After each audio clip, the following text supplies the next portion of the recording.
Hey youth, I'm Austin, and today we're going to finish up our series on Habakkuk. The book of Habakkuk ends in a song. Now that might seem like a really weird way to end a book, but it was actually pretty common in the time of the Bible. But this isn't a happy song like you hear on the radio.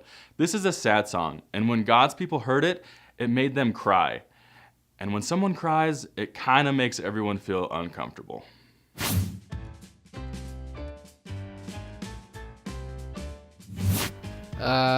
I think it'd have to be Transformers 4, where Ironhide gets shot with like a rust bullet and like he like falls apart into like nothing, and I was like, like shot in the heart. It was awful. Perks of being a wallflower. Transformers when Optimus died. I cried. First Transformers movie with Jazz.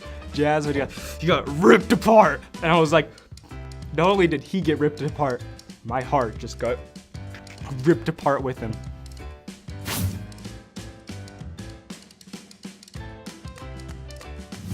To hug them and tell them not to cry. I hug them. I give them an awkward side hug and then comfort them with awkward jokes, I guess.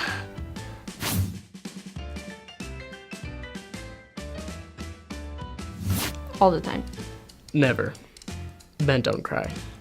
Always.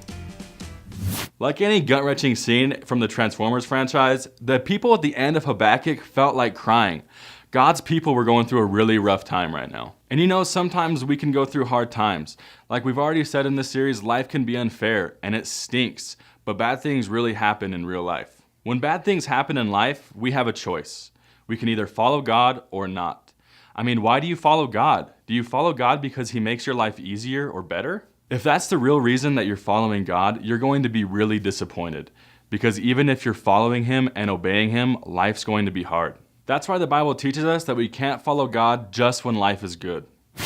We follow God because He is good. At the end of Habakkuk, life is getting really bad for God's people, but Habakkuk isn't giving up on God. Even though the fig trees have no blossoms and there are no grapes on the vines, even though the olive crop fails and the fields lie empty and barren, even though the flocks die in the fields and the cattle barns are empty, yet I will rejoice in the Lord. I will be joyful in the God of my salvation. Basically, everything bad that can happen in Habakkuk's life is going to happen. There's going to be no more food, no more money. Everything is going to get destroyed. Life is pretty rough. But Habakkuk still finds joy in God. He still knows God is with him and He is on his side.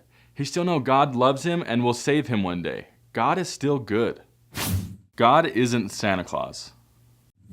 If you are mad at God because He doesn't give you everything you want, then you are treating God like Santa Claus, and you think you deserve everything that you ask for, but you don't. God doesn't owe us anything. Because of our sin, God could have nothing more to do with us if He wanted. But God isn't like that. God loves you and He's on your side. He may not give you everything you want, but He does give you everything that you need. So whenever life is hard, remember, God hasn't abandoned you. He still loves you and He's got a plan for you, and you can still find joy in Him.